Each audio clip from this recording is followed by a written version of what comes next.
Hello, everyone. My name is Jupiter. I'm here with my co-host Ollie, and today we're going to be discussing the current events in the Valorant Esports scene. Now, a little bit about ourselves. So, my name, as I said before, is Jupiter. I come from a competitive background of Overwatch and esport, or Overwatch and Counter-Strike Global Offensive, so I'm more familiar with the FPS side of things. And my co-host Ollie, this beautiful lady right here. Hello, I am Ollie, and I come from a background in competitive Overwatch as well, but I came more from the League of Legends side of things, so I more have an understanding of sort of like the MOBA aspects and more team-based aspects to these types of games. All right. So first of all, we're going to be starting off with North America. Now, I want to make something clear. It is the opinion of at least me, I'm not sure about Ollie, but definitely me, that NA is the worst region in Valorant of the top 5 regions, including, in our opinion, NA, Korea, EU, CIS, and Brazil. I personally believe that NA is the worst region. Ollie, you? I mean, I have not seen as much as you have. I caught Europe and Korea, and I didn't catch all of NA, and I didn't get any of CIS or Brazil. I don't But think CS and Brazil Challengers haven't happened yet, so you still have time. Don't worry. have they not happened yet? Okay, No. so see that explains why I haven't seen them yet. Then, um, but yeah, so but from what I did see, North America just looks sloppier. They don't quite look as well put together as some of the teams. I mean, I did notice one exception to that for the most part throughout the North American tournament, at least from what I saw. Being Immortals actually looked rather well put together until the final with Sentinels, Well, I think the reason where for I don't that... know what happened, Oh, yeah. but throughout most of the tournament they actually looked like a decent, well-rounded roster, Well, which is kind of surprising for North America this early into any scene. Okay, so my opinion, the reason for that is that they are being coached by Gunbud Packington, who, if you are familiar, Gunbud and Packington are some of the best Western coaches in the Overwatch scene. Overwatch is obviously a game where you need a lot more coordination, so I think that's where it comes from. I think also, Immortals players, most of these players are younger. Most of these players are talents who don't really have an ego yet. So I think they are very much being molded by Packington and Gunbud into fitting into a system. Even though there's obviously, because Immortals are a cash-making team, there have been a lot of changes. I think the reason they were struggling so much against Sentinels, we'll get to this later, but I think it's just because the tempo Sentinels plays at. They're too fast. They're a little too fast for a team that has been together forever. All right, but let's get to mean, what else would you expect from a team with Sinatra on yeah. it? That man plays quick no matter Meow. where All he is. right, Yeah, so he let's... just All right, so we're gonna go to the roster changes first of all. T1. So for those of you who don't know, T1 have signed Automatic. Now, Automatic, I want to make this very clear, is a exceptional Counter-Strike player. Automatic was one of the first 5 North American players, and currently only 5 North American players, to win a major championship, which is the highest level you can attain in CSGO. They did so in 2018 at the E-League Major Championship under Cloud9. Now, Automatic's teammate on that team, Skadoodle, is now on T1, so he's reunited with him. Excuse me. So on the surface, that's not a bad move, but what I don't like is who they've kicked. Brax and AZK. Now, it's my opinion that I think Brax was the best player on that team. So basically, the story of T1 so far is that they were fighting a little bit, but then they signed Side Player and Dazed, and they were looking better. Over time, they were looking better. They were figuring out the roles more, and then we saw them in Challengers trials. They were experimenting with having Brax on the Jet, which I think is good because Brax is, over time, very clearly shown himself to be a capable opper. Skadoodle, who was an opper in CSGO to be fair, has shown himself to be more favorable of rifling. So I think that was good. They're putting Brax on the Jet, putting Skadoodle on the Duelist. The only issue with that is that unless they're playing triple Duelist, they're having Spider on, or I'm a side player. side player, yeah. On the duel on Smokes, which is not his best role, but of course triple duelist can be played. And then they had AZK on Omen, when they played triple duelist, and then they had him on Breach, who I personally think he's the best Breach in NA. Of course, the Zeta of Cloud9, who is a Korean player, so he's very good. That's surprising. Mm-hmm. Was the best Breach, and then they have Daze. So now what they've done is they've cut Brax and AZK. Mm-hmm. Not a fan. Not a fan. Just based on what because like I said, I wasn't as caught up with all this as you were. I've seen all this stuff in passing, but I didn't actually know much of the story about the individual players. It sounds to me like if they're picking up like this like young prodigy I don't know if from he's I think CS:GO. he's like 23. I don't think he's a prodigy Oh anymore. well, He's the young. way you described him made He's him young sound. for I mean, tack shooters. He's very young for I tack would say, shooters. isn't the average tack shooter age like 27 or Yeah, something? tack Like, shooters are boomers, bro. yeah. You're Um. boomers. So, it's one of those things where it's like I can, because the other guys you said were a lot. Maybe they were just looking to put a little more youth into their roster or whatever. I mean, I'm sure the team knows what they're doing more than we do. It's we can sit here, we can speculate. I mean, all this is day. T1. This is the team that hosts Faker. I think I trust Tucker. To be I fair. mean, yeah, it's one of those things where it's like T1 is one of the most storied organizations in esports history. The only team to ever win a League of Legends World Championship twice in a row. So it's one of those things where it's like whatever decision they're making, it's probably the right one for reasons we don't know yet, but will probably soon be shown to us. Well, here's my biggest issue though. Is okay. They have 4 players now. They have Dazed, the Big Iron, and they have Skadoodle the Opera. No, Skadoodle probably going to the Rifling. Skadoodle is obviously a very good player. I think that's still good. They have Saya player, who is Saya player. Come on. Yeah. And they have Automatic. So those are 4 good players. You have Dazed, who a very smart IGL is good at clutching, and then you have 3 incredible fraggers. I'm going to assume Automatic is an incredible fragger because he plays in Counter-Strike. I'm going to assume. If he's not, man, this is a dumb decision. The question is, then, that's one of those things where maybe they're looking to bring more of the CS:GO influence into. Well, they already had 4 CS players though. So I guess they did already have 4 CS players, so maybe I don't know then.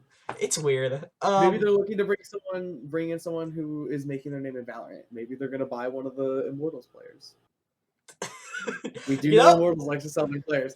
We do know Immortals likes to sell their players. Well, that's what I was gonna say. Is who are they gonna pick up? All right, let's think about this. So presumably, if they're going to be taking Spider, the only reason I think they do is if they want Spider off of the smokes. So they're gonna play Triple Duelist. They're gonna have Spider on the Raze or on the Trigger. Yeah, they pick up smokes because that Daze has shown himself to be a pretty good killjoy. Brax was playing the Cypher, so I haven't seen a Cypher, but I'm sure it's fine. Cypher's not a hard character. Okay. So like, let's look at this. So, what smokers are out in the market? Like none, unless Marv just fed up with FaZe Clan, which I can't imagine why it's his team. I mean, I know FaZe Clan. We'll get to FaZe Clan in a bit. FaZe Clan sucks. I know in a bit. But like, okay, the Exit has like 3 players who play Omen, who is a smoke character. But Exit's popping off. They're not going to try and leave. No way in heck. So what is the move here? Who can they sign? There's really no one out there for them to sign.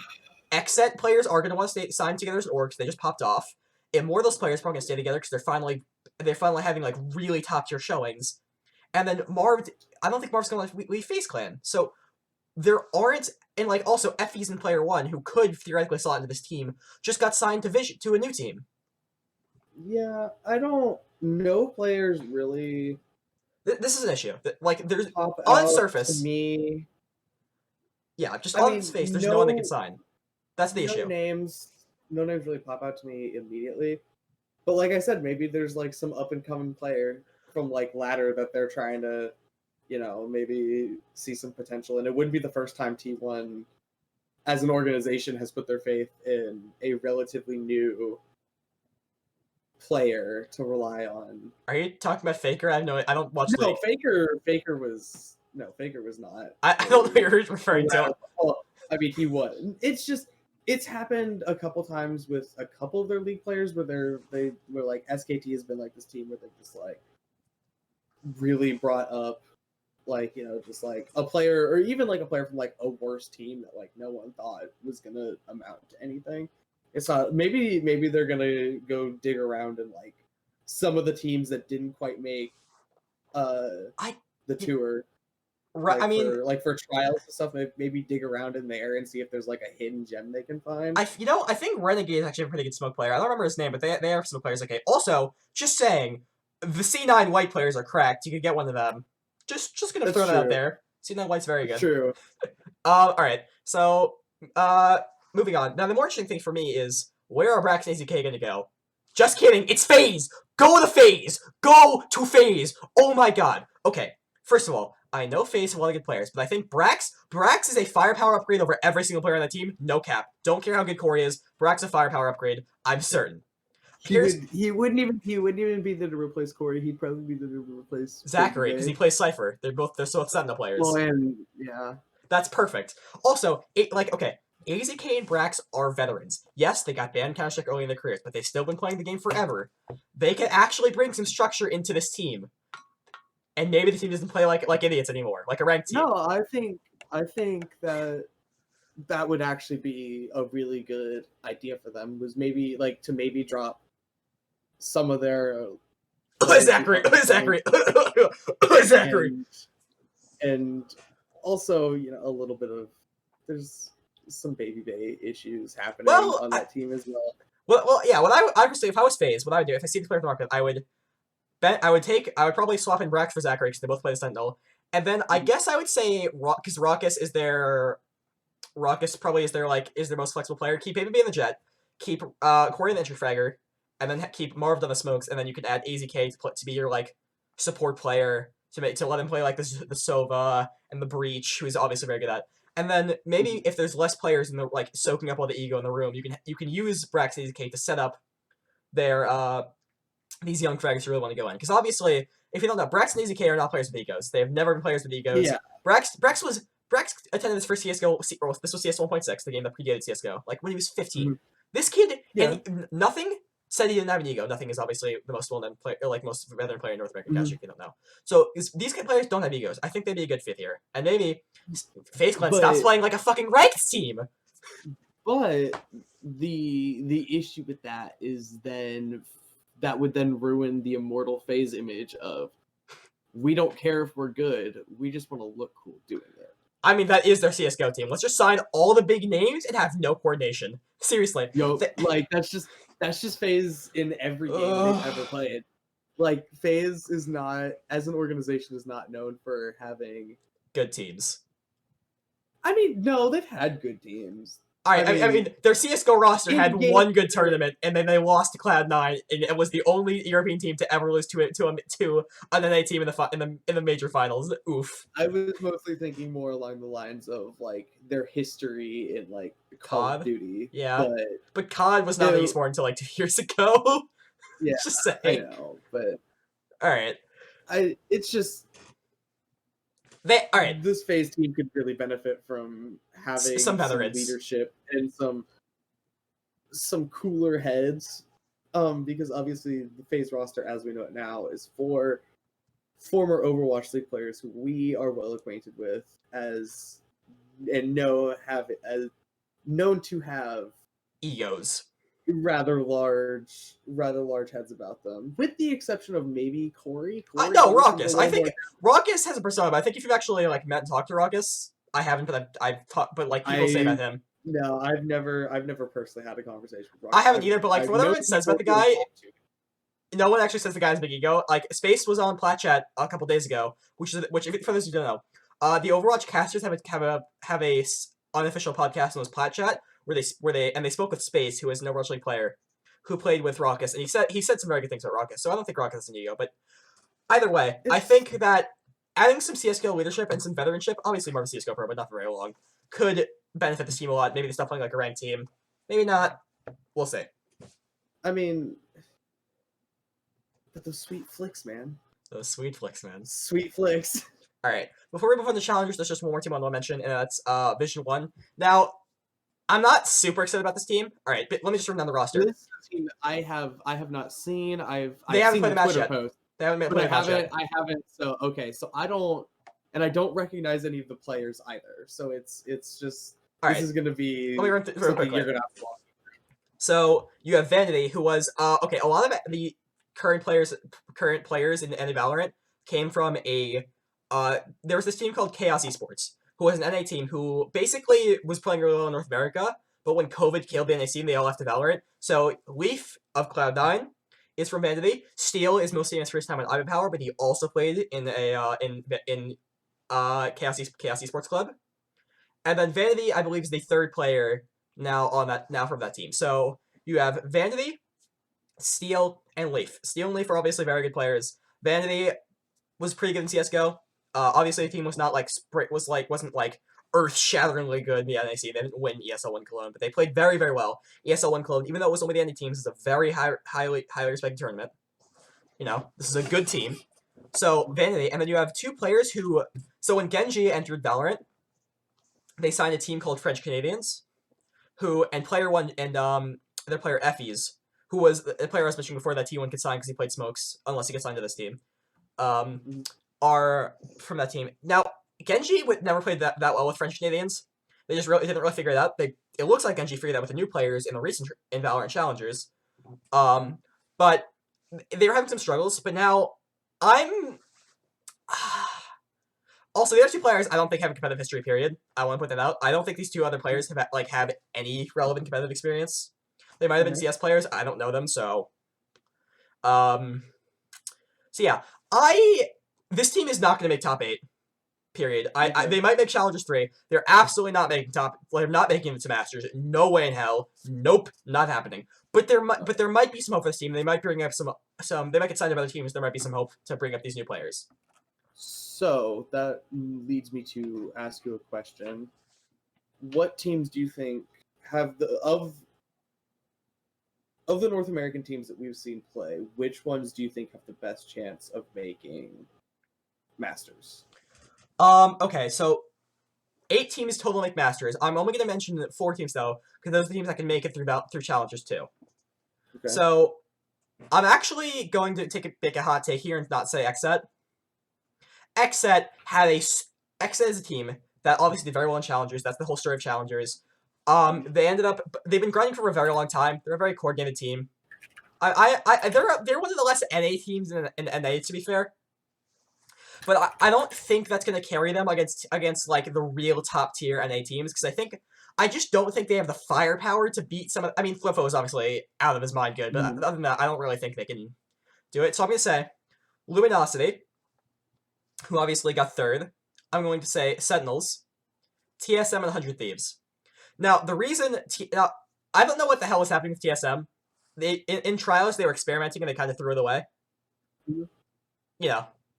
I'm sure it's just it's just them like not really caring because Challengers one doesn't actually get you into Masters.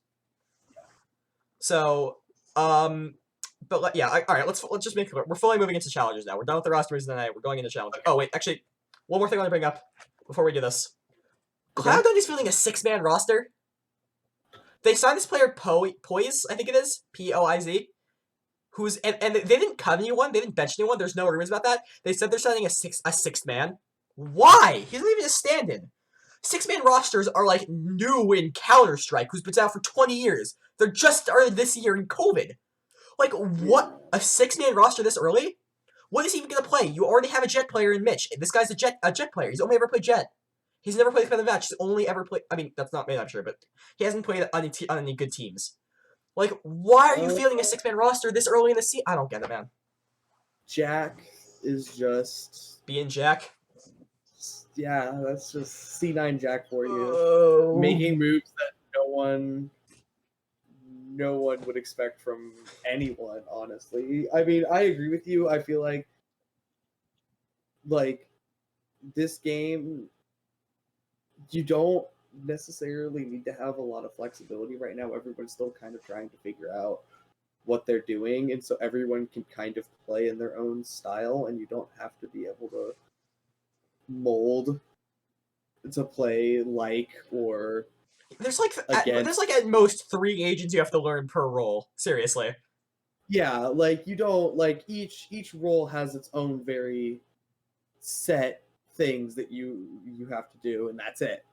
So unless you have someone who you want to maybe be able to train to be able to play all of the roles, kind of sort of like a jack of all trades, can kind of do everything okay enough, but isn't super good.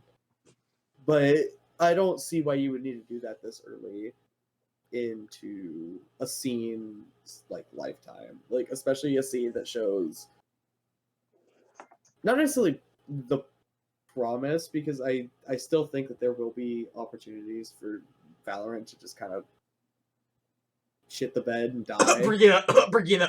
Yeah. Like, there are still ways that Riot can fuck this up. And that's why I'm not saying that Valorant has, like, it's going to be the next biggest esport in the world or whatever. Like, it's going to finally dethrone CS as, you know, the biggest first-person shooter in the world. I just want to say, I don't like Riot as a developer, but Valve deserves that so badly. Just so you know, Valve just deserves that. Anyway, keep going with it. But, I mean, no, I agree with you. I think Valve is an infinitely better... Like, they...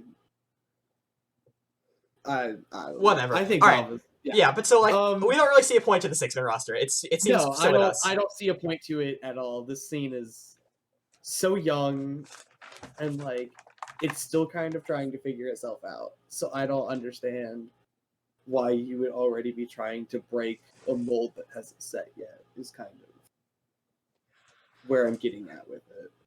All right, now we can move on to challengers. So TSM experimenting, we don't know what they're just doing TSM things. Maybe they're just clawed up, like they're doing a Sentinels. They're just clawed up because they don't care about Challengers 1.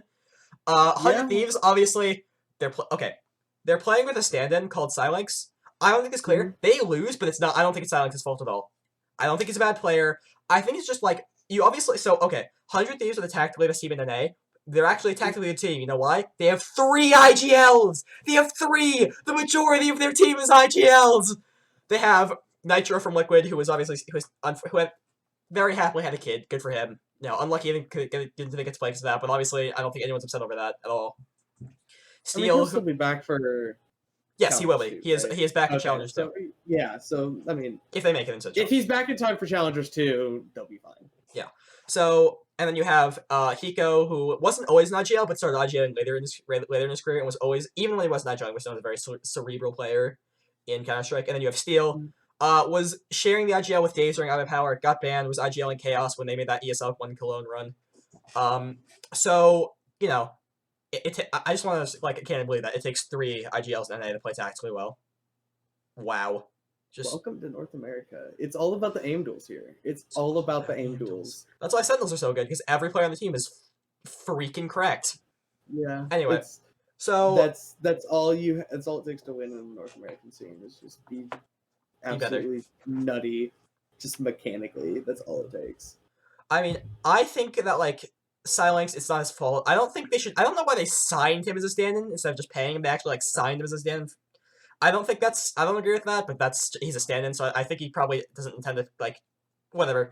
Anyway, so 100 Thieves, I think are going to come back roaring back to Challengers 2. I have complete confidence in them. TSM, I assume are going to, I think their experiments are going to pay off. They're going to do well. I obviously predicted Sentinels and 100 Thieves, excuse me. I obviously predicted TSM and 100 Thieves to make it to Masters, so I have a lot of faith in them. So let's talk about, I guess that's all, or, you know what I'm upset about? C9 White. C9 White had to run to XSET during the bracket stage. I think C9 White could have made it. Honestly, like, no cap, I think C9 White could have made it to Challengers 2. That just makes me sad. They ran to XSET so early, I mean, all right, let's move on to the main stage of VALORANT Challengers, because XSET, let's go, baby! Tier 2 grinders! They were playing, these guys were playing a ton of tournaments Tier 2, grinding all the time, and they finally cracked into the top tier. Good for you guys. Really. Like, that's so great. It took, what, Sentinels beating them? I think they went out. Dream? Yes, they went out to Immortals, then they went out to Sentinels. Yeah, like that's so awesome though, dude. Like, proud of those guys. The least NA team in NA, except for the team that has 3 IGLs. I think that's a pretty good title. Yeah, I mean it's one of those things. It's like it goes back to the thing where it's like they're playing the game almost like how, like they're playing Valorant like they've been playing Valorant for like years. Like they're playing Valorant like how CS:GO players play CS:GO, where it looks so natural, and like you could tell that these are guys who have really been working for it. You can also know, like, this is a tightly knit core. These guys know each other. These guys are friends, and these guys like playing together, and these guys understand each other. Obviously XSET I think is the story excuse me, sorry, I don't know why I'm like this today, is the story of Challengers one. Like, beat C9 White, I mean, that's kind of expected. I did like think that was gonna be a tough match for C9 White, but obviously it was way less close than I thought it'd be. They beat TSM. TSM were experimenting, so that was still with a grain of salt. But then they keep going. They keep playing great. They make it to like they smash a bunch of teams in Challengers one. Yeah, they immediately lose to Immortals, which I think everyone kind of expected. Yeah, I'm gonna agree with that. I was kind of thinking about like going into it. I was seeing like, you know, Immortals is not necessarily being like the team I thought would win it, but would still probably be like a top 4. You thought they were a dark horse? Kind of where I had them play. Yeah, I thought they were kind of like a dark horse kind of team. They handled Xset, but then after that, Xset just lower bracket tear. Absolute lower bracket tear. They 2-0'd NRG. They 2-1 Team Envy. I mean, like, Envy wait, sorry, you said Energy. Energy is a good team. Like NRG and Envy are good teams. That was tough. Yeah, that was what I was saying. Is like those were 2 scores that, like, you know, theoretically, if Xset was playing how we expected them to play coming into it, it would have been like oh man, they face NRG and losers. Yeah. See you next time. Sorry about that. And then they beat NRG and they go up against Envy, and we're like, oh well, you're facing. We're like, Envy. I mean, and losers. See you next time. And then it's so wild. Like, man. they just, and then yeah, it's. I want to see where the storyline goes, because that's esports are built on storylines. Oh my god, who is going to pick them up? Because Rogue, we'll get to this later, made a mistake declining to sign Monkey Business. Rogue is still available. They're still probing the Valorant team. I don't think Rogue doesn't generally sign any teams. I think Rogue would probably sign an EU team though. True. Rogue would probably, because they're already involved in other Riot EU scenes. Like, they're involved in the LEC, which is Riot's League European Championship Series, which is like the highest tier of esport you can get in the League of Legends European scene. Though I do know that Rogue is technically a North American. You know, they're kind of like Envious, where they're technically North American, but they almost always sign European teams. Sign a lot of Europe. Yeah, it's like you're like in 2016, like 2015, they had obviously the Kenny S roster that just dominated Counter Strike. Then they had the IDKD roster that dominated Overwatch. They signed a lot of EU players. Yeah, no, like they've just, Envy has been known to sign. Oh, Misfits is like that too. Misfits is, I think, Misfits is the same way. There's another one that I can see in my brain. They don't need us to list off. They don't need us to list off orgs. Does Optic have a team yet? No, Renegades usually signs. Renegades actually isn't any team, even though they usually signs. Anyway. I think whatever. Whoever ends up signing Xset, you're gonna do good. I think this team, Xset is technically. I want to make it clear. Xset is technically an org, but I think it's like a mass pad org. I don't think it's like an org. Mm-hmm.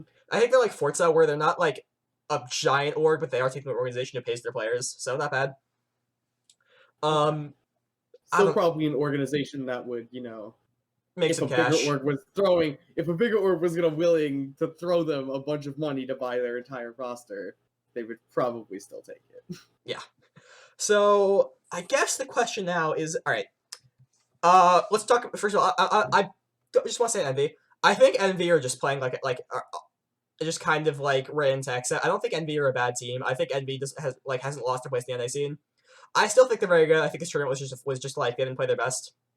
I think they kind of got unlucky with who they ran up against in the bracket once again. I mean, wait, who did they have to play? First, they played Anbox, Luminosity, and Xset. Well, obviously, okay. Anbox we'll talk about. Obviously, we're going to beat Anbox. I don't want to talk about Anbox. That would make me sad. All right. All right, listen. Do you see this? Do you see this? This is literally an Anbox sweatshirt. I'm going to talk about them. All right. So let's talk about Anbox. All right. I am a New York native. Little baby New Yorker gets to talk about Anbox now. Listen, Anbox is not my favorite team in NA. I like the Orcs. They're from my city. They rep the NYXL as my favorite owl team. But like, man, oh man, is this team getting hard carried by Android and no one else. they're like, I just want, like... No, getting hard carried would imply that they're, playing well. Alright, relax a little. It's just like... Android is like maybe Amox might be this, other than FaZe, might be the most NA team where they just have 1-star fragger who they pray that wins them games. Like, what is the identity of, other than Android, what is the identity of Anbox? Android, yeah, seriously. That's it. like it. Android and Bucks. I don't know anyone else on the roster, honestly. Like, that's the only name I recognize. But, like, the thing is, they keep doing this. Like, they had Kohler, who was a super cracked player in Immortals, and then got sold to Ambox, did the same exact thing, then got cut. Because, like, come on. Like, come on, Ambox. You have to put this together. You can't be bad in every esport anymore. I'm tired of this. You're not good. Like, you're not good. You're Overwatch. Okay, the Overwatch team is not as good as we want it to be. Your Valorant team is bad. Like, please, I'm begging you, Ambox. Just stop doing this to me. I just want you to be good. Alright, whatever. Literally in the exact same... Oh, wait, I'm making a mistake. Sorry. NRG, who has the map, decided Kohler, not Ambox. Alright, in the exact same boat as Ambox and NRG, who have EU to hard carry them in the exact same way. They have no identity. They just have EU. They had Kohler, the player at Support, who was super cracked Immortals, and then they cut him because he wasn't performing on the team because the team sucks. It's like, they had... Like, this... Okay. NRG and Ambox need, like, some old-fashioned Serbian CS coaches. They need They need somebody who's gonna like whip them into shape and like not let them get away with this because EU and Android are hard carrying. That's just the story of these teams. I mean, doesn't Anbox literally have a Serbian coach? I don't think what's his name, Goggle? I don't think Goggle is that experienced though. I don't think Goggle has like a ton of competitive experience. Goggle is not like an old he's not like a Yanko who's like a super old Serbian coach. Okay. Yanko, for those who don't know, was the coach of FaZe Clan when they were actually good in Counter-Strike. So, alright, next up, I guess we'll talk about Genji. So Genji obviously made some roster moves. They matched their old French Canadian roster. Genji haven't made that many roster changes, but they've had this roster for a good amount of time. And hey, they're finally looking good. They played pretty well this tournament. They got some pretty good results. They didn't have the easiest bracket in the world either. I'm proud of Genji. Genji looked really good. Kind of a surprise with their win over NRG. I think people sort of expected NRG. It's actually a rather dominant win. It was actually... Well, I mean, it looked very good. They're reasonable level teams because Genji is like a little more coordinated, a little more strats based, but they don't have any superstars. And then EU is a freaking monster, so obviously EU is going to do EU things. So good for Genji. That was a tough win. Yeah. I mean, it was a tough win. That was a tough win to predict, and then they crushed them. So Yeah. And then obviously then they ran into the two best teams of the tournament, Immortals and Sentinels, one after the other. And so once again, you just look unlucky. at it and you think, like, unlucky. Which granted, that's a lot of teams you're gonna say. Because it's only an 8-person roster, it's like, well, maybe if they hadn't run into the person who would eventually go on to, or an 8-person tournament. 18 tournament is what I meant to say, not an 8-person roster. You're gonna see a lot of people be like, well, what if, X team didn't run into eventual winners so early on, right? Like, oh man, like, you gotta feel bad for Ambox. They went up against Sentinels in the first round of losers. I think personally, I think Ambox deserved to win the tournament. Let's be honest here. But I was just using. But still, all right. It's one of those things where it's like it's only an 18 roster, and those ones are always really tricky to predict because there aren't enough games for it to be for predictions for anyone to be easy. All right, now let's move on to a team I really like to talk about is Luminosity. I feel so validated because I knew a pro that was really good before he won NSG Winter. Also, they did beat them in the third place match, but I think Luminosity are setting themselves up to be Sentinel's Zeitgeist. Wait, no, that's the wrong word. Sentinel's Boogeyman team. Here's why. Sentinels are a very fast, very aggressive, duel-heavy team. So when they push you, it's scary. But but a pro, though, is such a powerful Cypher player that when they push him, they struggle because he's so good at holding on sites by himself. He's almost always good for 2 or more. So they have a lot. So, like, Sentinels just, like, a pro by himself just shuts down Sentinels by locking up part of the map and forcing them that they can't be aggressive there. So Which that is a direct counter to how Sentinels want to be because they're the playing very game, fast aggressive team, and even if they try and push it on CT side, which is, as Valorant only players know, called defense, us Counter-Strike Yes. players call it CT side, because in Counter-Strike they're counter-terrorists. Um, Yes. so I think it's they obviously I think I think they are our Sentinels boogeyman team, and I think they'll continue to be. I think the reason why they lost is a Proto. Look at me, look at me, look at me. Your raise is garbage. Your raise is so bad. I'm worried the Proto might be a one trick. I've never seen him play Killjoy. His Cypher is the best in North America, no cap, no contest. Like Steel can eat his heart out. His Cypher's the best in North America. Dap can eat his heart out. But like his raise, he's never played Killjoy, so I think he's one trick, and his raise is trash. Like Killjoy and Cypher is debatable combo. I think you can stick with playing the Cypher. Stop playing raise. It's so bad. It's so bad. He literally threw playing it. Like, he was like, a Proto is your best player. Thief sometimes beats him in the fragging capacity, but he's your best player. He was like third fragging and going negative playing raise. Playing raise, dog. You know, misexplode. Like, he needs to stop with the raise right now. No, it's bad. Is your rant finished? Yes, my rant is finished. Okay. I'm glad you got that off your chest. I can tell it was weighing heavy on you. I know Proto's never gonna watch this, but if by some miracle someone clips this and sends it to him, please stop playing Raze. It's not very good. Oh god. So that basically covers it for Luminosity, yeah. There's Sentinels Zeitgeist. and Luminosity. Oh wait, we have more team to discuss. I guess we have to discuss the finals match. So we're gonna discuss Immortals. If you don't know why Sentinels are so good at this point, you don't know what you're doing. Like, Sentinels players, the reason they're so good in NA is because they're aggressive. So they force you to take duels, even if you don't really want to. They're really good at forcing you to play NA and take duels. And their fraggers are just better than you.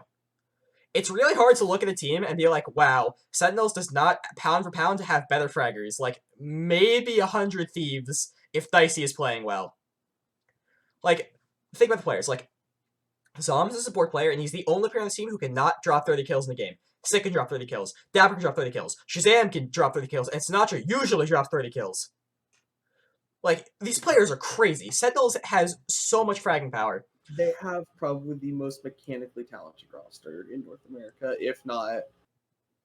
Don't say the world. No, I'm not gonna say that. If you said, all right, listen, Europe. Okay, here's my thing. I think Sentinels, other than Sentinels Thieves, are the only roster of America who can who have a team of fraggers who compete with Europe. Compete. They will not be the best in Europe. They can compete with European fraggers. Sentinels, you know what they do. They rush. They force to play aggressive. They force to take duels, and they win the duels because they're better than you. That's what they do. Yes. All right. I think we're finally ready to move on to my favorite region. I think they're the best in the world. You don't, because you're a Korea Sep. I think they are. Danelopa, Europe. We're talking about Europe. Let's go. I love Damn One Gaming so much, but we'll talk more about that later. Damn one lost hate. All right, we'll get to that later. All right, let me pull up my little thing here. All right. So European, there haven't really been a change in European Valorant. The deal with Rogue Side Monkey Business fell through. Damn, that did not age well. All right, let's start. So first thing to talk about is G2 losing to Ninja Pajamas. So G2, obviously the best team in Europe. Ninja Pajamas struggling to figure that out. Signed a lot of good players like Yassine and Safe of Guild. They signed Hip for a while. They had they were rotating some good players. It looks like they finally have a core that works with Existence as their IGL, which I'm happy about. And they beat G2. Now, I think the reason for this is that I want to talk about Viper. I don't think Viper's worth an icebox because okay, first of all, against Nip are a team that really likes to go mid. And Viper makes your mid more vulnerable because what you want to do on your mid in icebox, you want to smoke it off. Cypher can't do that because you can't throw a smoke fast enough. Yeah. So I think that excuse me. I think that on Icebox, Viper is an issue. She makes your T side much better, but I think it's already a T-sided map, so I don't really see a reason to play her. I think G2 would have beaten NIP, because they obviously won. It was 2-1. NIP won Icebox. I think if they should have won Icebox if they hadn't played the Viper. If they I believe it was. I'm not sure. I think it was not Mixwell playing it. Whoever it was, I don't remember. They would have won Icebox, then played the Viper, and I think they would have won the series. So a bit of a compositional mistake. Oh, okay. Before I get into any of this, Europe, fix fix your formats. My God, Heretics have to lose because Heretics lost Time's entry peak because they're playing a best of 1. Heretics did not win a single map or a single series in First Strike 2-0 or 3-0. They won them losing maps. You can't play BO1s anymore. They don't work. They don't show how good the teams are. You can't keep playing BO1s. Please! What are you doing? Why? Why? Oh, dude.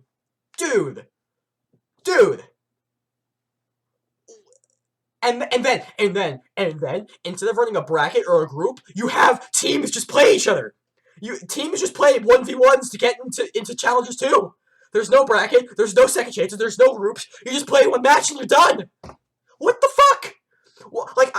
Okay, I don't like to curse, but what the actual fuck, Europe? What the fuck? What are you doing? Oh my God! I'm actually angry. I'm not even playing this up. It actually makes me mad because it doesn't show how good Europe is. Because the format is a piece of trash. Ugh. I'm done now. I just... Are you okay? Are you better? I'm not okay, and neither is the European continent. Okay. Oh boy. Alright, back to G2 versus Nip. So, I think G2 would have won the match. They lost Icebox because they were playing Viper. It happens. I think NIP played exceptionally well, and I think NIP finally figured themselves out. I think a lot of it just came down to where they out-mind gamed themselves. They were preparing for something that didn't happen. But they were so confident in their own game plan that it just they just overthought themselves. Hot take. I'm gonna spit a hot take. I think it would have been good for them if they had lost the home grounds tournament, which is the tournament that happened before First Strike. Happened before VALORANT Challengers. I think it gave them too much confidence. I think it made them really think their roster with Zeke was good. It is good. You're a very good team, G2, but I think it gave you a little bit too much more confidence in yourselves. I think you should have been a little more careful with what you're planning. What are you doing? Nothing. Does Ollie have a girlfriend? No, Ollie does. No, Ollie has a little sister. Aw, that's cute. Anyway, so, G2 outthought themselves. It happens. NIPs have put themselves together. I don't really think there's too much to draw from this. Oh boy, this next match, though, there's a lot to draw from. I mean, EU... No, go ahead. Honestly, there was a lot to draw from this game specifically. I think I know which game you're talking Guild about. versus... I'm talking about Guild versus... Yeah, Guild versus Monkey Business.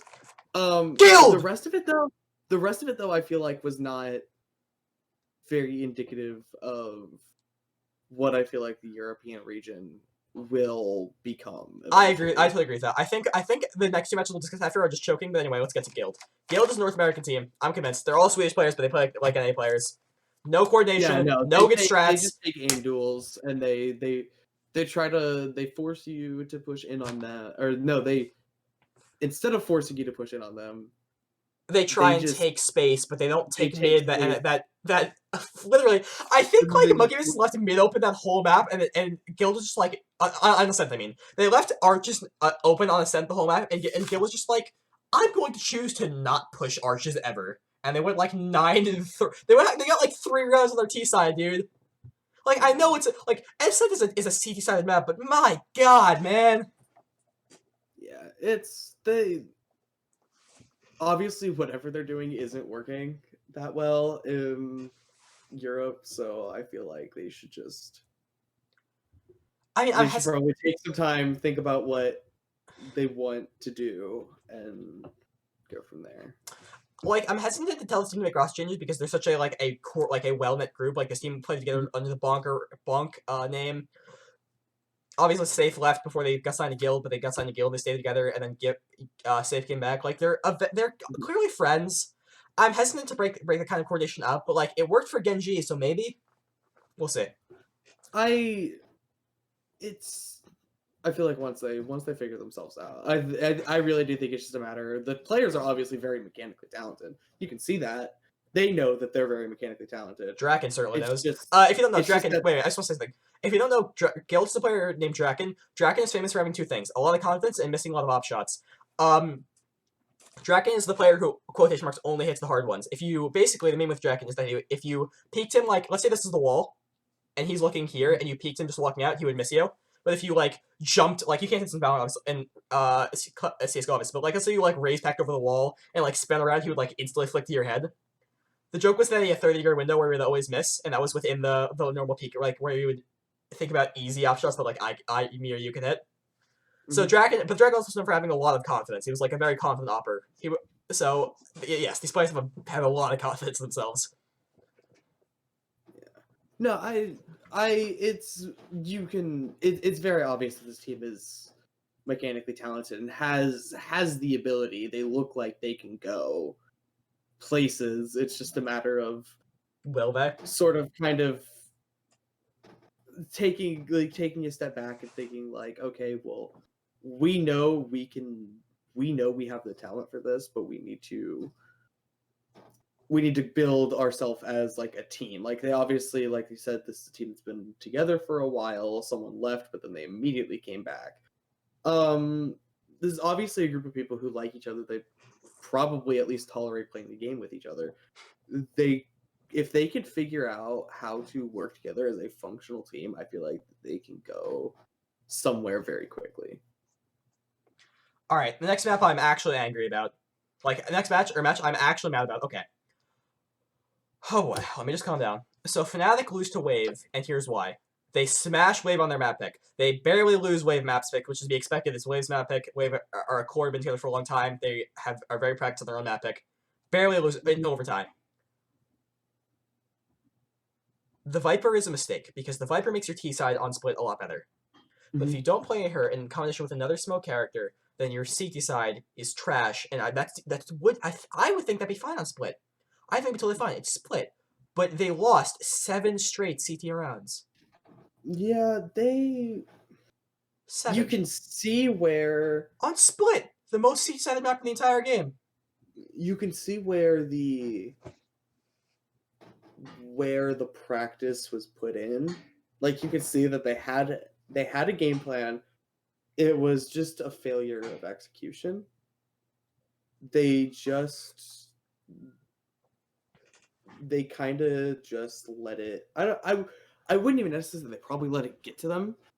These are all experienced players. They know what they're doing. That's not. I don't think that's. I think they're IGL both experienced. I think the rest of them are Valorant only players. I don't think their player Doma is like 17. He's like basically my age. I thought you were talking about. We were talking about Fnatic. Okay. Oh yeah. Okay. Never no, mind. sorry. I moved on from Guild. Sorry, my bad. So yeah, I'm talking about Fnatic and Wave. Okay. Did you think I meant what? Did you think I meant? Did you think I meant? Can I talk about Guild? I thought you were talking about Wave. No, Wave. I actually don't know how experienced these players are. I haven't heard of any of them. Oh. Okay. I think they've been playing Valorant together for a long time. I don't know how much. They're probably just names that I just recognize from places that I've probably seen them in passing. All right, so yeah, Fnatic. So I think this was just that like okay, Boaster is a genius. I'm gonna exclude, but like this is a fluke. This is a absolute fluke. Boaster's a very smart person, a very smart player. I think he was just like, all right, we really need to if we can get our split T side down, we can really dominate this map because obviously it's T side map.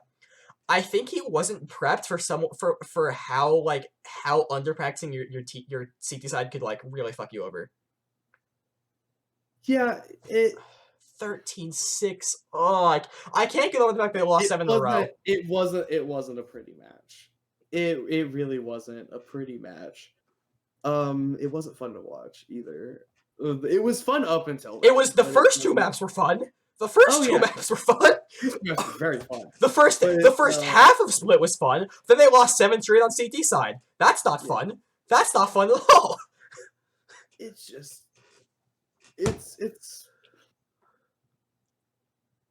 like, just think about this. If they had won every single T-side round on the most CT-side map in the game, they wouldn't have closed out the map in the time we saw them play CT side. They won 0 CT-side rounds. 0. Yeah, it was not. That's the worst. I think it was just a failure of execution. I really do think that they had a game plan and they didn't. They just, for whatever reason, it didn't play out like they had imagined it would. And it's just, shit happens sometimes. I think the issue with this team is that because Boaster and Mini, their coach and IGL, are so gigantic brain that this team is like totally like top down run by those two players, like run by those two. Like the players listen to those two. They work like they. I don't think this team's That's adaptable. I don't think this team has like mid round callers making changes on the fly. I don't think this team is adaptable at all. I think we need to work on that. that's what I was gonna say. Is a lot of times we have with teams where you just have one person who you listen to.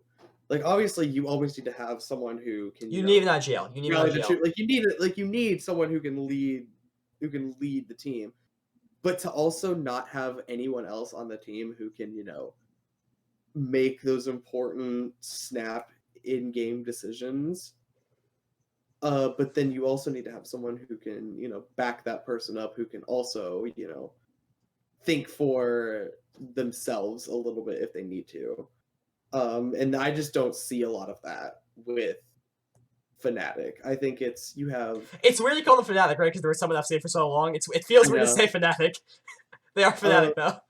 But I really do think that the other 4 players that they have on their roster will probably, as they progress further into their careers, will probably grow into players who will be able to take what Boaster taught mini taught them. Boaster is talking to them about and be able to not just be able to make their own decisions using the information, because that's really all an IGL, at least in my experience, is supposed to be doing, is they're supposed to be feeding information to their team, right? And so I think Boaster's one of those players who like tells you what to do, like makes you like if he says rotate, you rotate. That's not good for. Each player needs to be able to make their own individual decision. Well, I don't necessarily agree. I mean, it's good to have someone making calls, but you also still need to have someone like it. I'm going to disagree with that. Esport comms need to be a conversation. Okay, so I'm going to disagree with that because I'm going to take an example of the best team ever to play Counter Strike, which is Astralis, who have Glaive, smartest man Counter Strike. Glaive is like a tyrant sometimes. They were like Kerrigan. They had this old IGL Kerrigan, who I think you know who he is. I'm familiar with Kerrigan, yeah. Who was like winning this IGL every year. But Kerrigan had a loose style. He was not a super strict coach or super strict IGL. They moved to Glaive because Glaive was like a king, was like a dictator. And like they're the best team ever. So I think in a tactical shooter, I think you are allowed to have a singular voice who defines your team. I think that's fine. Now in Valorant, Valorant is not Counter Strike. That would be totally different. That's where I'm kind of where it's like there are differences between what a Counter Strike IGL needs to be doing and what a Valorant IGL needs to be doing. So I think that while you can still kind of have that one person be the voice and like the one who tells everyone like runs everyone through what they're doing, I still do feel like it needs to be a little bit of a conversation. Like the whole team needs to be talking with each other about like, okay, like what information do we have? Like a lot of what I see from CS and Valorant players is there's only ever one person talking. That's not good. People should always be talking to each other. Not, one person. Like obviously you can have one person who still makes the executive decisions, but I feel like it should be like a democracy? It should be more of like a democracy thing where it's like you can have someone, but then, and then you have the one person who's like, okay, well, if this is what we want to do, then we go do it. Like that's just kind of the play style of Valorant kind of feels like to me, where it's like, as long as everyone makes a decision, you're probably most likely still going to turn out all right. It's just a lot of times whenever you have someone who just tells you what to do, sometimes you aren't prepared for it, or like there was a little bit of miscommunication beforehand, and so you're not in the right place when you're supposed to be. So there a lot can go wrong whenever it's just one person talking, as opposed to everybody having a conversation with each other. I'm a CSGO guy. I'm still going to disagree with that because I belong to the Church of Glaive. We will see. We will totally see as the team develops. I'm not saying this is a degree. That's my opinion. 100% just depends on how Valorant develops as the esports scene starts to grow. Like, that's one of those things where it's like, Overwatch used to be the same way that CSGO is, where Overwatch, it used to be the Like, in-game you leader have was the yours like person Internet who Hulk. made the calls, Yeah. and then that's what you do. But, like, as it developed, it kind of started to grow more into everyone's always talking, because that's how you get the most amount of information across as quickly as possible, is if everyone just says everything they see all the time, right? Obviously, Valorant is not CSGO or Overwatch, so it'll probably end up falling somewhere in between the two, which is kind of where, like, the whole, like, we have, Maybe look at the 100 lesser Thieves. people, and then you have the one person who actually makes the decision. I'm wondering if 100 Thieves are actually on the ball, where they have one main IGL and Steel, and then they have two main red colors and Nitro and That might be Nico. why they work. Hi, Nico. That might be why they For those work who so don't know, well. Nico is Ollie's very beautiful cat. He is very pretty, and he knows how to open doors now. That's great. Can Nico get on the camera? Yay! Say Nico! hi. Say hi. Say hi, everyone. Alright, that's adorable. Alright, I'm going to move on to another match that makes me angry. I'll try to be quiet for Nico. FPX versus Liquid. Alright. Alright. Liquid's T-side is a travesty. It's a disaster. So, like, okay, it was a 2-0 for FPX, but both matches went to overtime. Both teams had a wild T side and a terrible T side. But, like, Angel was calling a good game on T side. He was just getting shut out. And he was also calling a good game on, like, C side, but not an unbelievable game. It was just Liquid, like, having an excellent CT side and then choking over and over on T side. This was their match to lose. They would always set themselves up. They went like 8-4 really and then well, 9-3 on CT and side. then they would just, for whatever reason, they would just shit the bed. And I don't know if that's more they get so full of themselves, or if Fun plus Phoenix just have the mentals of, like, Well, the Angel Iron is like Giant. 31. Angel has a rock solid. Okay, So yeah, Angel. like, You know how old Angel is? Angel broke Ninja Damage got famous playing Counter Strike and Global Offensive. He broke their 87-0 win streak. That was him. He's the one who did that. Angel has been here forever. Like, Angel, you don't mess with Angel. Angel has Angel's a super fragger and an IGL. Angel, if anyone can, like, come back from a 12-0, this wasn't 12-0, but if he can, it's Angel. So, like, this, like, crushing your opponents and then hoping they're broken is not going to work against Angel or FPX. Not happening. and that's one of those things where it's like, I think that's kind of what Team Liquid was hoping for, is they were hoping that they would just, have one, like, really good half, and then they would destroy their mental so bad. They would just boom that, mental. But Fun plus Phoenix aren't like that. Like, obviously they showcased with this that Fun plus Phoenix has the absolute mental fortitude of. I think the only time we've seen a better mental comeback was when Glow led Vision Strikers to over reverse sweep against 2 in Korea. We'll get to Korea later, but yeah, I think the mental of FPX is just. Oh yeah, no, FPX, if nothing else, or we can declare is 100% tilt proof. Yes. And they showed it, and that's actually really good. That's a really good sign for days to come. All right, but okay, so, like, if we're Liquid, where people are yelling, okay, I don't think this is right, but after they lost a very close match to Heretics, people were screaming at them to make rush changes. Obviously, they didn't do that for obvious reasons. That was a smart thing. You don't make rush changes after one bad tournament. That's how you turn to ENTs, where you make rush changes and your whole organization explodes. But then they made a DreamHack finals. No, they made the major finals and then they exploded, Ollie. Oh, yeah, then they exploded. I thought you were talking about. Okay. No. ENTs basically, for those who don't know, ENTs was the Finnish team that got the song after them because they made the major finals. They had this miracle run, then they exploded because they kicked their IGL because they lost one. They did bad in one tournament, which is the ESL1 Cologne. Anyway, you don't make us changes after one bad tournament. They came back. I think the issue was the Killjoy. I think the Killjoy just doesn't have enough T-side value. It didn't look good at all. She loves Killjoy. She is a Killjoy simp. I am a Killjoy main in comp, and we're saying Killjoy's bad, so we mean this. I love Killjoy to pieces. She's honestly one of my favorite characters to play. I love seeing her. get played by people who are actually competent at the Me. game. But it was not a very good Killjoy performance. Well, I think by- obviously the Killjoy CT side was great, but I think the thing is that like Killjoy just can't do anything on T side. Like, And I feel like that shows she how has her ult, confident they were. but they're so good at breaking her ults nowadays. I don't think it matters. Like her ult doesn't, it gets destroyed most of the time. Yeah, it's not as big and scary as it used to be. Remember back in the day when we thought when Killjoy came out, like her ult covered like the entire map. I think her ult, like I just need to know when Killjoy got leaked, her ult was like shown to be like twice as big as it actually is. And then people clowned it, and so they probably like emergency. Are you trying to eat my hoodie?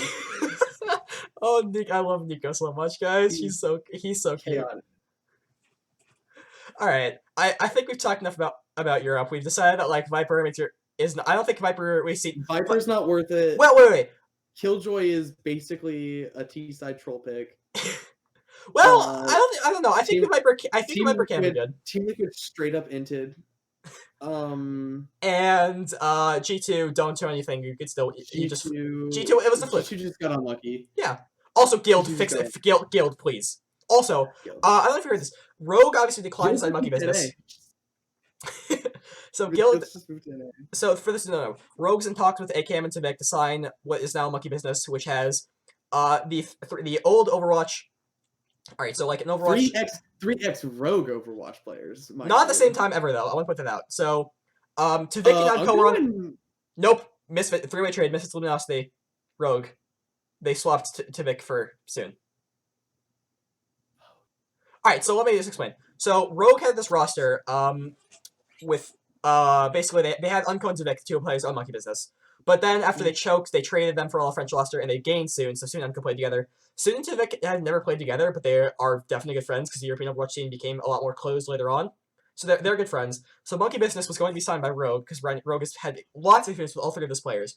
Rogue declined because for whatever reason, even though this is the second time Rogue's been trying to sign the Valorant team. So then Rogue or Monkey Business, which has Rogue show interest again after. No, this was the again. This was the most recent one. Okay. They were going to sign a Turkish team, declined. We're going to sign this team, and now we have no idea what they're doing. So let me make this clear. So they have Swede Tavik, who's from Rogue. They have French players, Soon and Unco. All 3 of those players are Overwatch players, who are also from Rogue. Unco not soon. Unco is on Rogue. Are you capping? No, I was talking about their Valorant team. Unco Or the Monkey Business team. It's AKM. The only Overwatch players are AKM. Soon and Unco. Unco's on that team. Did you not? Yeah, Uncle's was on the Rogue Overwatch team. I don't know what you're saying. I'm confused. You confused me. I confused you. Anyway, I'm supposed to rush. They have Overwatch players, Soon Unco, who are French. They have Swede Tavik. They have a totally unknown French player known as Onibi. Onibi. Okay, who's also French, and then they have the Serb Element. Who was the best player at the tournament? Really? In my opinion, yes. I don't agree. Okay, I think he had the best individual performance in terms of numbers, but I think he's playing against an easy team. Wow, we're calling Guild easy. Wow, that's know. Tragic. That's tragic. Anyway, I mean, they are. They were the worst team at the. Okay, but like, I still think, but considering, I think Element's he's like 17. He's brand new. I think he's like born and bred Valorant. Yeah, I think he's like dicey. I don't think he's played anything else other than this. For him to come, and this is the first time I'm saying his name, and so like, yes, that's correct. Maybe that's just like me being no, you're right. That's the first time. This is the first time he's been in a premier tournament. Like this guy might be this game's Sinatra. Like he has the chance to kind of be this like young prodigy who grows into like. No, I was hesitant, but I agree. You're right. All right, so OGs we're gonna pick this squad. If you don't know, OG won 2 TIs back to back in Dota. First time ever do that. OG basically this team Evil Geniuses, and I don't know if it's from Dota, but I know this. This team Evil Genius had this player for years, named No Tail. No Tail didn't win for years and years and years. Then he's formed OG, formed a team together, a bunch of misfits, including Finn Thompson, who was not considered good before he won TI. Then they won a Miracle and won TI. Then they won TI again in 2019. There was no TI this year, but there's the only team to ever do that in Dota, by the way. Dota's has been having TIs for 10 years. Just saying. So they Dota 2 unfortunately. is the second best esport in the world. Okay, bro. Dota 2 is the second best esport in the world. I hope you're saying that Counter Strike is number 1, but anyway, I mean, like, no, like from like a number standpoint. Oh yeah, I think it's Counter Strike, Dota, League of Legends. Oh, okay. I thought you were just bragging about how much you love League. No, yeah, that's true. Oh no, League's third. So obviously OG won the biggest prize pool in esports twice. They are a huge org. So they have a very good CS:GO team. In esports history. They have a very good. Sorry, what'd you say? Biggest one? I actually listened to that. They won the biggest prize pool in esports history twice in a row. Twice. Yeah, you're right. So they have deep pockets. They can certainly support this team. I think if OG should do this. They signed a very good CS:GO team. They developed very well. This is a good move in my opinion for OG if they do this. But obviously, I like these players that wants to be signed. All right. Does Evil Geniuses has a NA roster which is egalitarian. Okay. All right. Then finally, mind. Yeah, no, OGs. I was gonna say like, Evil Genius is the first team that would like pop into my because usually they're an NA team though. They get into scenes. They're always they usually get into scenes pretty quickly, but yeah, no, if they're in NA, then yeah, probably OG would be the next best bet. Rogue is gonna regret the fuck out of not signing his team. Language. Oh, yeah. Oops. Anyway, we're going to your favorite region, Ollie.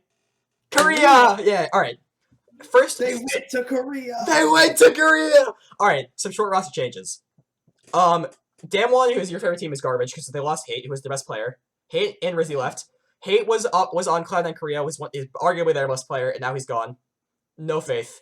No faith in this team. He won Champions Try. Like he won it, and then it was just like he won his group. To be fair, he didn't have to play against Vision Strikers. So yeah, he won his group and then just left. I assume Hate is going to get signed by either. Okay, so basically, in my opinion, the story of Korean Valorant has been the story of We Made Fox. For those of you who don't know, which is definitely Ollie, We Made Fox. Okay, to be fair, this is not personal experience. They did this when I was 6. This is backhand experience of learning from events past. Well, let me make that very clear. I'm not intimately familiar with this, but basically, We Made Fox is the best Asian team to ever play a tactical shooter. They are the last. No Asian team has won a S-tier tournament since the ST or CS:GO tournament since they did it in 2010. So they had this. So basically, they had the team was 4. God, you were born in 2004. Yeah, you're so young. I'm a baby. Anyway, so you have basically their roster is made up of Bale, who is on TNL. I'll talk about TNL in a little bit. Oh gosh, can you go look up what's Conbox's team in Valorant? I forget what they're called. Go to VALORANT Challengers 1 and go look up I think VALORANT Challengers 1. Can you go read out the teams for me real quick? It starts with an N. TNL, Humtori, Bear Claw, WGS, Vision Strikers, Goma, and ZF. Oh, alright, go to First Strike. I need to remember the name, I'm so sorry. Oh, First Strike? Okay. Yeah, go to First Strike Korea. I'm sorry guys, I can't remember the name right now, it's slipping my mind. I think it's Neptune? They're owned by Conbox, know that. The Conbox, from Film Worth Overwatch, you know who Conbox is. They weren't a very good team in Overwatch, but they created a lot of good players. Striker, F4Q, C9 Korea, Crazy Hamster, TNL, Pro Party, Dark Horse, and T1. Alright, I'm looking this up. This is bothering me. Hold on. Yeah, I don't see a Conbox team. They're not called Conbox anymore, I don't think. No. Oh, where's my phone? Alright. Hold on. I'm gonna alt tab for a hot sec because I need to go look at this because this is bothering the heck out of me. So, guys, it comes on the Wikipedia page. It starts on Overwatch. I'm an Overwatch boy still. Hold on. Alright, you guys have to... Alright, Newturn. Nutturn. N-U-T-U-R-N. I don't know how to say that. Oh, Newturn. That's my OBS. Alright. I opened the wrong tab, shouldn't have opened. You guys saw our current OBS studio. Oh no, I'm sure they care. Okay. So you have Solo and Perry on Newturn. You have Termi coaching and Glow IGLing on Vision Strikers, which is why they're best. And then you have Bale was coaching TNN, but when one of his players left, he is now playing as the 5th man. Alright, so we'll start with alright, so we talked about Hate leaving Damwon. I don't know why. The man's a crack player. Damwon are a good org. They were playing well. I don't know why he left that team. I'm sure we'll find out in like a week or so. So Athena left TNL. I mean, do you want to know why he's probably leaving? Yeah, no, tell me. He's probably making a big money move to like an NA team or something. Oh, that sucks. I don't want to see that. No. But that's why else would he leave? What is arguably probably the 2nd best Korean team right now? Wait, actually, I don't. Wait, for some reason, I don't disagree with that. What the heck? Anyway. So okay, basically the story of We Made Fox. We Made Fox was 2009-2010, one of the best 1.6 teams in the world. They never won a CS 1.6 major, but they consistently played second and third and fourth, and they were really contending. Then they made a miracle run in 2010, and they beat the Golden Five, which won 6 majors. They beat Novice Vincere, and they beat the Swedish super team SK. They really had a very good run in that tournament. They played super, super well. And then they didn't really do anything significant after that, but that was like the biggest thing. It actually got Perry, who was the best player on the team by far. Basically, like, he was kind of their only good player, because you could very much do that back in 1.6. Even in the early days of Go, you could do that for a long time. Like, 1.6, you could really do that. Perry was cracked. He placed, I believe, 19th on the HLTV rankings in 2010. Very good. Mhm. So now you have Glow, who's the IGL for that team then. The IGL for Vision Strikers now. Basically, the reason that Vision Strikers is so good is because they have a super experienced coach in the We Made Fox player Terme. They have a super experienced IGL in Glow, who's 32, and then the rest of these players are cracked youngins. So they're incredible. So then, and now the only teams I think they can challenge, that have been able to challenge them, are T1 Korea, who obviously got disbanded, who brought them to who got reverse swept by Vision Strikers, and then you have one of the other closest stories was Newturn, who have Perry, who I have already described as I would argue maybe Eska has this, but I think Perry is the most successful FPS player in the history of Korea. That's an argument. That's my opinion. That's an argument we can have in our DM. Actually, I'm gonna give it to Eska. Gonna give it to Eska. Okay, never mind. We're not gonna have an argument. I think Perry takes second. That's the correct answer. I think Perry takes second. I will give it to Eska. For those who don't know, Eska won a major in 5 games, including Overwatch. You should know who Eska is. PUBG and yes, including PUBG and some other lesser known Korean shooters. Anyway, yeah. So games that were popular. I think that the only players I think it's gonna have to be a We Made Fox player who beats Vision Strikers, because they know that would be the only way for the prophecy to come true. Yeah. True. All right. Like that would be great. All right, but let me backtrack where I started. So now we're going to FE now. Leaves TNL. TNL have Bale as a coach, but now he's playing in the team because Efina left. Efina wasn't Vision Strikers, moved to Quantum Strikers, got picked up by TNL, placed second in First Strike. I'd argue they have an easier bracket.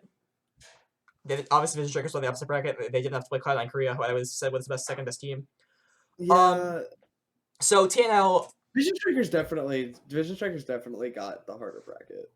But they're Vision Strikers, so who cares? Yeah, but so like Dem1. Well, yes, probably. I mean, First Strike Korea before Dem1 was signed, by the way.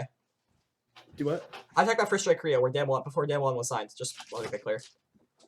Oh. But yeah, so he after Challengers, he left TNL. Now Bale is playing. Now Bale, their coach, is playing instead of him. Oh, no, he got it. He's good. All right, so I don't think TNL can beat, because obviously Bale is a coach. He's not playing. I don't think TNL can do the thing. I'm going to say, if I'm going to predict the team to beat them, Newturn, before they got signed, already pushed Vision Strikers to a very close 2-1 victory, or a very close map where it was 2-1. They were close on all the maps. Perry was the best player on the team. Sol was also good. Perry played with this guy for like years and years and years and years and years and years. Like, they know each other super well. I think it has to be Perry who beats him, who beats Glow. Yeah, that would fulfill the prophecy. That would fulfill the prophecy. That would definitely be like full circle. I don't think, unfortunately, if it doesn't happen, I'm never watching another Valorant Korean stream again. It'll just never happen.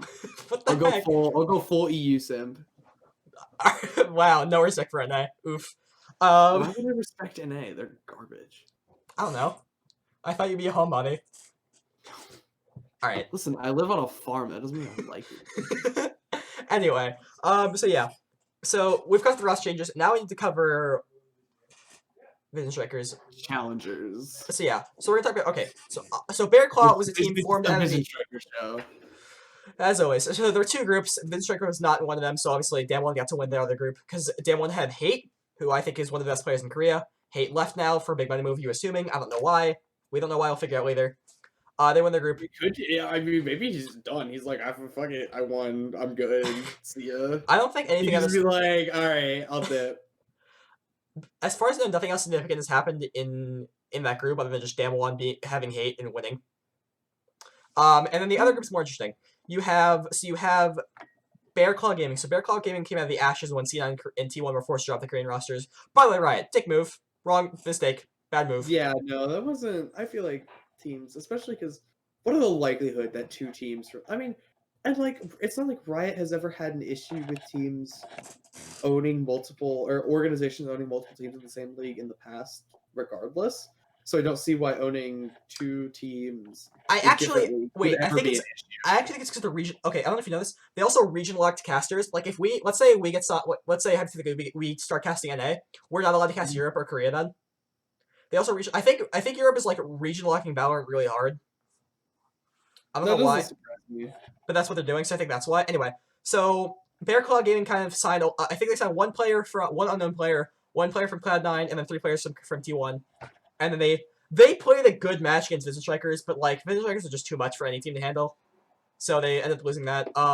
Bear Claw, I'm really hopeful for though. I think they're a very good team with a lot of good players. I did. I also see a lot for this team.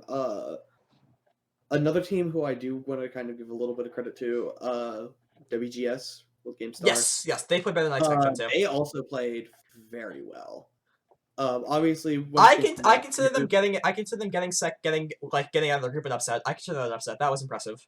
Yeah, no, like it's because you go into it and you think, okay, Dam1, TNL are probably gonna be the two teams. You think in Group B, it's like, okay. I mean, Group A was obvious. Group A was obviously going to be Bear Claw Vision and Strikers, and yes. then whoever looked the best against Vision Strikers. Well, I mean, I think it's always going to be Bear Claw because they already have an established players. So I think that was not an upset.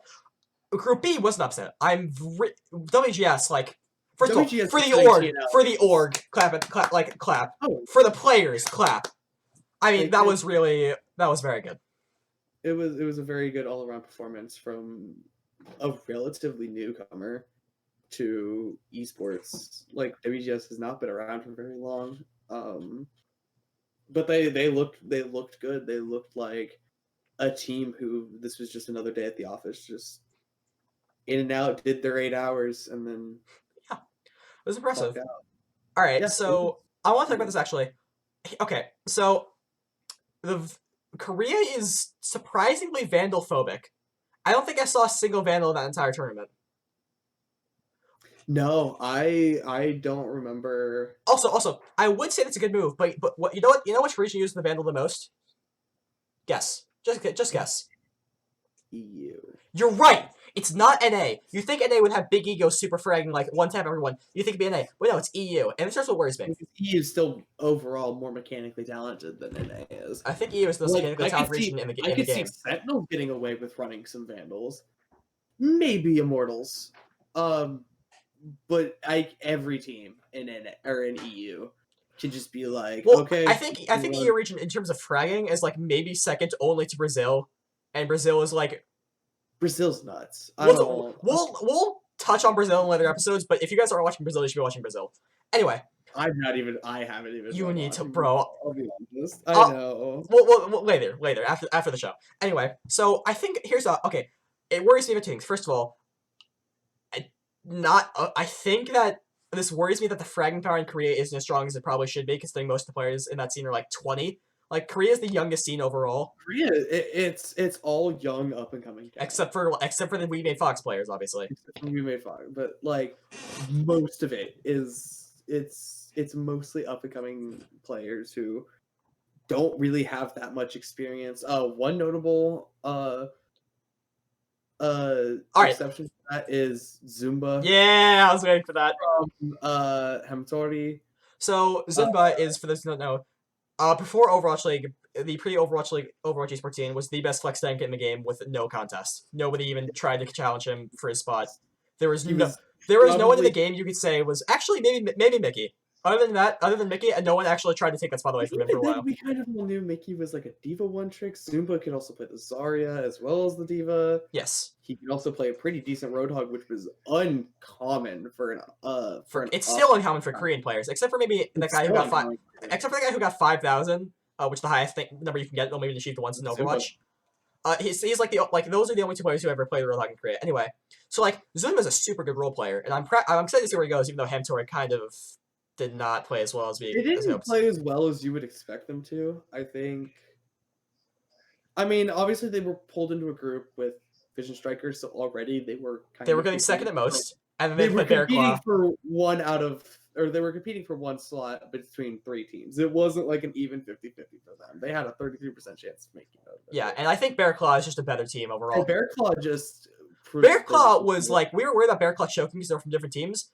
Bear Claw played as exactly as well as No, expected them to. Bear Claw played like they'd been together for a while. Well, 3 other players had been, so you know. Well, it's still, you'd be surprised how much synergy, or how much time, or how hard it is to build up synergy. Even like, because even just taking away one player and adding a new one is difficult for a team. So it's like taking Tell out that 3 to players. Immortals, dog. Tell that to I mean, Immortals. I guess. Yeah. I don't know what they put in the juice and. Yo, you got I don't Packets know head what they putting put in those mind juice. control packets in their orange juice. Yeah, like it's.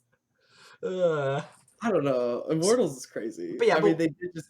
It's all that. It's that CCP money, man. all right, but It's that CCP money. all right. What worries me about Korea though, with their aversion to Vandal, is that I don't think you're training your fraggers on what's going to end up being the best weapon. I think because Europe is using it, and Europe is a very good combination of tactics and fragging. I think I'm going to say that Vandal is the better weapon in the hands of pros. And I think that was always kind of the case. I think that in the hands of the people who are really good at the game, the Vandal is always going to be the better weapon. Which kind of shows you that maybe the Korean region isn't as confident in their own sort of. I have a theory though. I have a theory. So the Phantom is a very consistent weapon. It's not gonna go up and down like crazy like the Vandal is. So maybe it's just because the IGLs in Korea don't want any variability in their strats. Like I can imagine that Glow, who is a super experienced IGL, like does not want his players ever choking with a weapon that's hard to control. That could be I think that could probably be it's as we said before, it's a region with a lot of very young players, a lot of probably, well, we didn't see very many of them, probably very mistake prone players if given the opportunity. Unless you're playing under Glow. Unless you're playing under Glow. The easiest way to make it so that way there's no chance of error whatsoever, just make it so that way you take the variable that could cause that error out of the equation regardless. I agree with that. All right, so one thing I want to talk about though is I love this. This is something Vision Triggers does a ton. I think I want to talk about it. Is that like the entry fragging jet. This is something no other region does except for John on Game Landers, who is the most mechanically skilled, one of the most mechanically skilled players in the game, maybe number 2, other than his teammate on the Lose era. It's like what they and then they even use him as like, okay, they have RB their jet dash in. So everyone has to turn and look at him, and they follow him in. Even if RB doesn't get a kill, he creates a ton of space. He breaks stuff for utility. He draws enemy fire. He draws enemy attention. So he takes a ton of space. And then what they'll do is then like RB is so good at like get a kill usually. He'll still kill someone. He's crazy. It's he's always. It's one of those very much so like a sacrifice one for the good of the many. He's very much so always willing to be sort of the bait that his team needs to just take that little bit of space. Well, what's also crazy is that they use RB to plant a lot, break open a and they don't take any map control. There's this B plant they do on Haven. B is the hardest site to plant on in Haven. They literally have him dash in, smoke, plant, and then they don't take any map control, and they just get a plant off. It's crazy. Yeah, like I have not seen any other region, period. Not NA, not EU, not CIS, not Brazil. No one. I've seen no one use their jet to plant like that. It's like most other regions use jet to set up to like they set up their jet to get frags.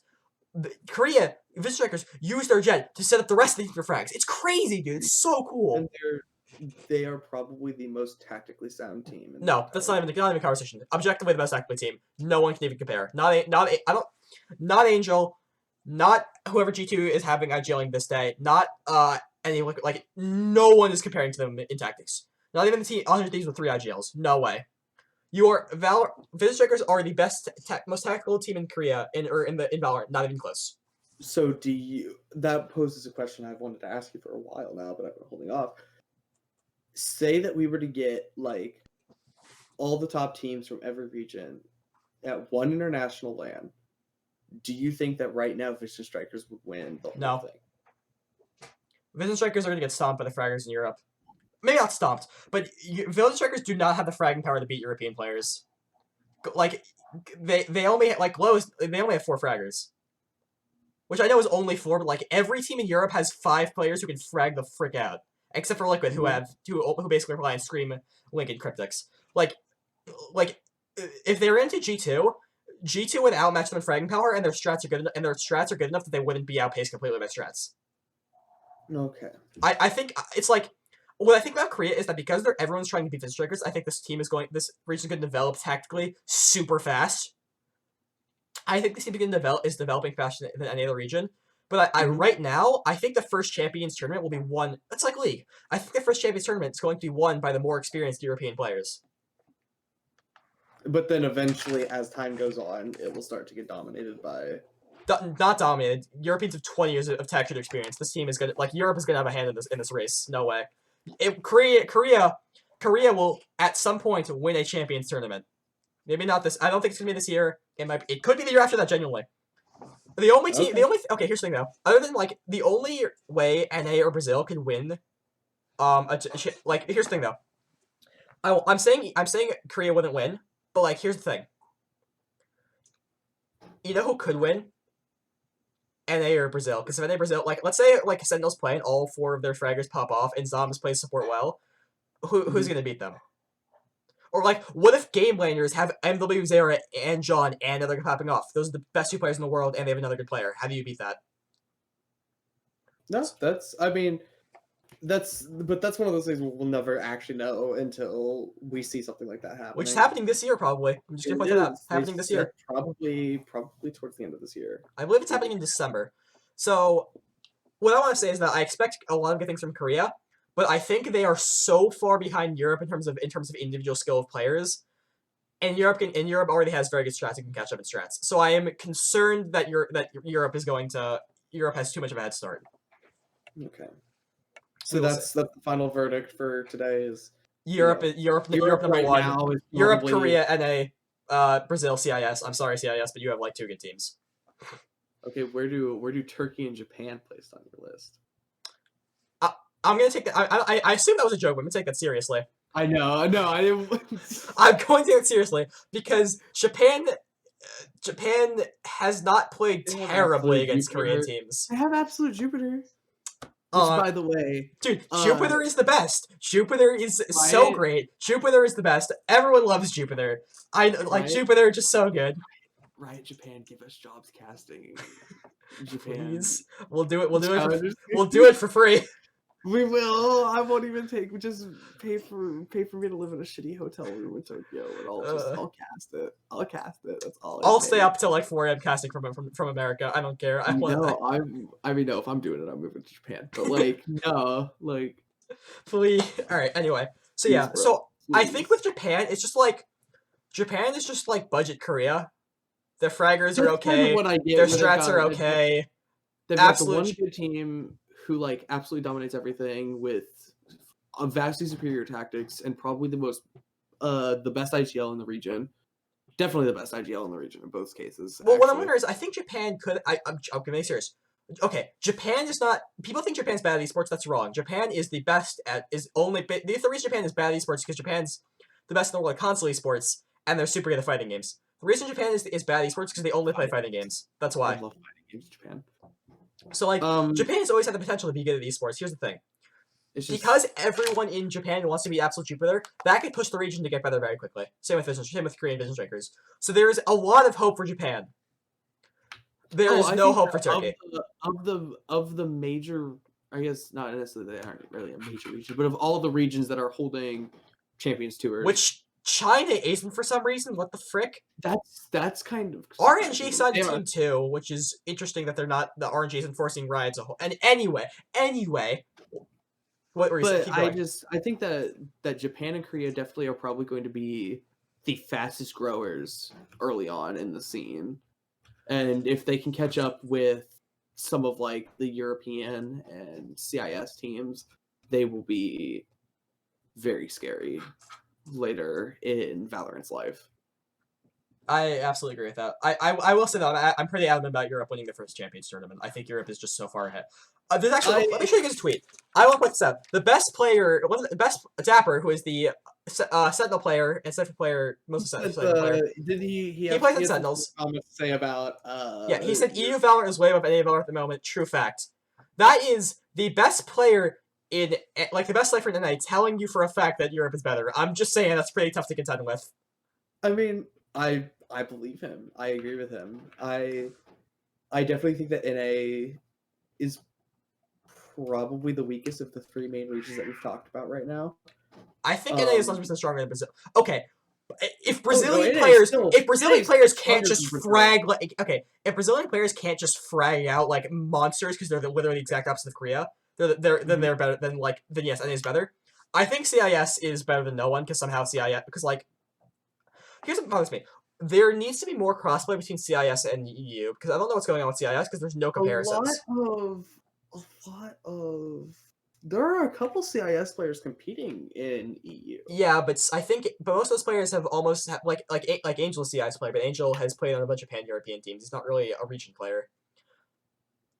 Like Forza. I mean, but that's what you're gonna. I feel like that's what you're gonna get a lot of. Is you're gonna see all the best of the CIS players make their way onto EU rosters, like especially because it looks like Valorant is definitely not taking the same route that CS took. I don't think any esport can take that route anymore. I think like here's the thing. After ENCE exploded, I don't think any keeps signing a full one nation roster. Like ENCE, like okay, obviously like CS:GO does that, but CS:GO is so European focused that the different the different countries are basically different regions. Mm-hmm. Like it's so European focused. But I think after ENCE exploded, like okay, imagine this: you're a team in an esport who wants to sign a one nation team to make your nation proud.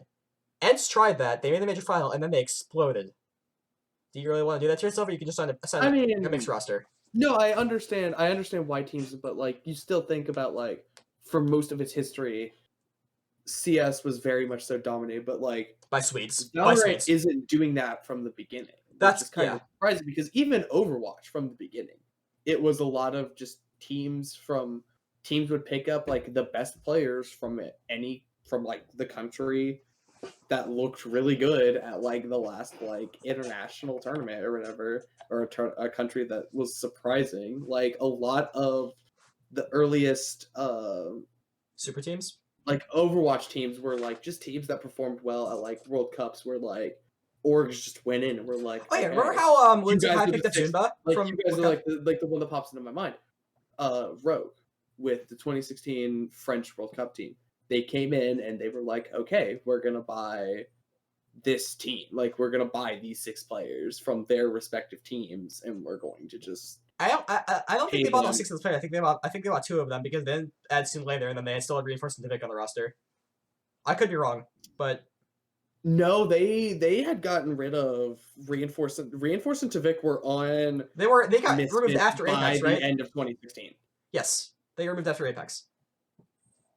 So by the time that Rogue had gone to a full front, like Rogue bought Soon, Unco, and it's been a while. It's been a while. Soon they bought Soon, AKM, and Wins at the same time, and then that's not. No, I don't think that's correct. And that was right after they sold.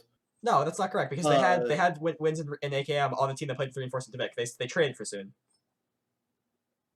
Did they? I don't ever remember seeing.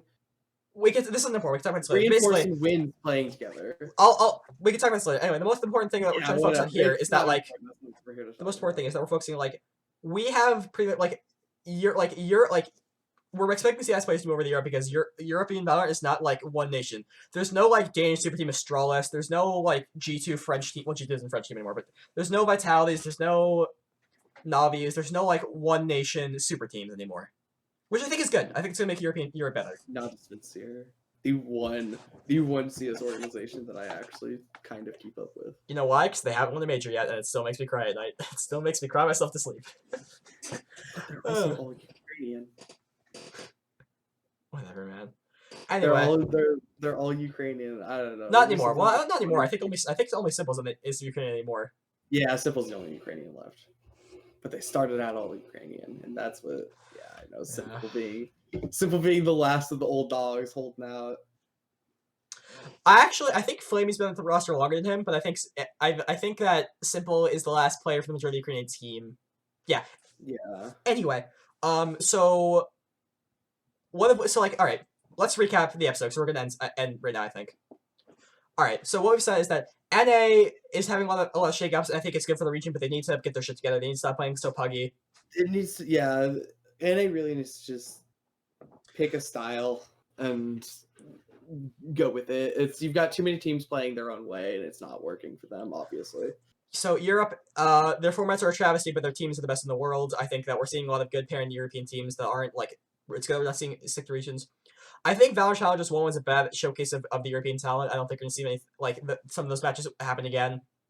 I think that it's Challengers 2 is where it's really gonna be important for European teams to start to kind of come into it. It's Challengers 1 was the warm up. Challengers 2 is gonna be the. I think it's for every region though, because Challengers 2 is what actually qualifies you for Masters events. What was the point? Okay, serious question. What was the point of Challengers 1? The point of Challengers 1. I was just like what like I said, warm up. It gets you a buy in Challengers 2, I guess. That's nice.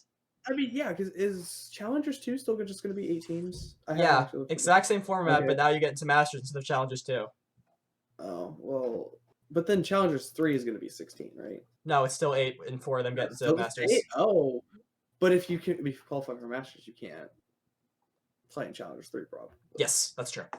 Yes. Okay, so it'll still be moving. So it'll technically be 12 teams. It'll still be moving new talent around, but yeah, Challengers 1 didn't seem. I think Challengers 1 was just warm up. Maybe Challengers 1 was just to get teams used to the format they're going to be playing in Challengers 2.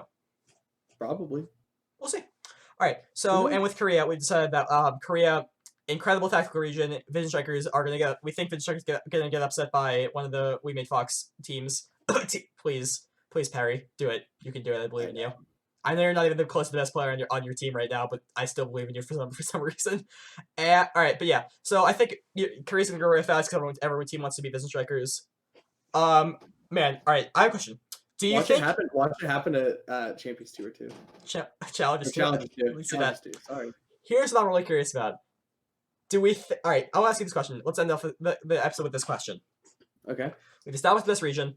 We've established the play styles we like. When, not what team, but when do we think Vision Strikers is going to lose?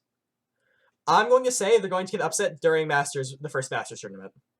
The first Masters tournament? I don't even think they make it. You think Vision? Wait. You don't think Vision Strikers? I think they make it to Masters, but I don't think that they. I think that they are due a loss. I think it'll probably be. Wait. Do you think it's going to be huge upset? I think it'll probably be a huge upset. You think it's gonna happen in this Challenges too? I think it's gonna be this Challengers too. I think it's probably going to be in the grand finals of Challengers 2. Well, Challengers 2 is going group stage again, I think. Oh, are they going group stage again? Yeah. So that would suck. Oh, no. Oh, wait, no, that's NA. Never mind. Hold on. NA actually is a good format for this. I think Korea's format's okay. Right? Oh, they are going group. Okay, never mind. No, then they're probably gonna. Yeah, it's probably gonna be Masters.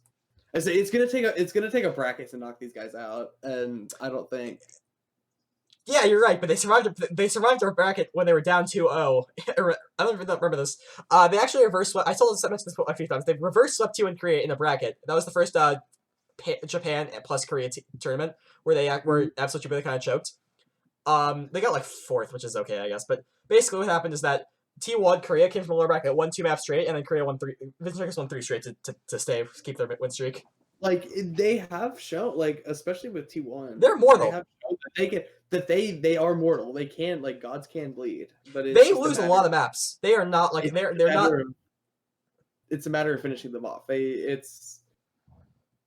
have very good mental strength. I think Vision Strikers might also be tilt proof. I think FPX and Vision Strikers are both tilt proof. I think we can declare our 2 tilt proof teams of Vision Strikers and FPX. All right. So that's gonna be all for this episode, guys. Thank you for watching. This has been the Valor-Inters podcast. I'm JJupiter. I'm aspiring colorcaster. This is my friend Ollie, who is an aspiring play-by-playcaster, You called me your friend. under duress. I'm kidding. Anyway, if you're hosting a Valorant tournament, please DM us. We will absolutely cast it together for free. Please. Right so- in Japan. Hit me up. Yeah. So that's all for this episode. Thank you guys for watching. If you like this episode, you know what to do. You know what buttons to hit. Please share this. We'd like to get it bigger. So goodbye.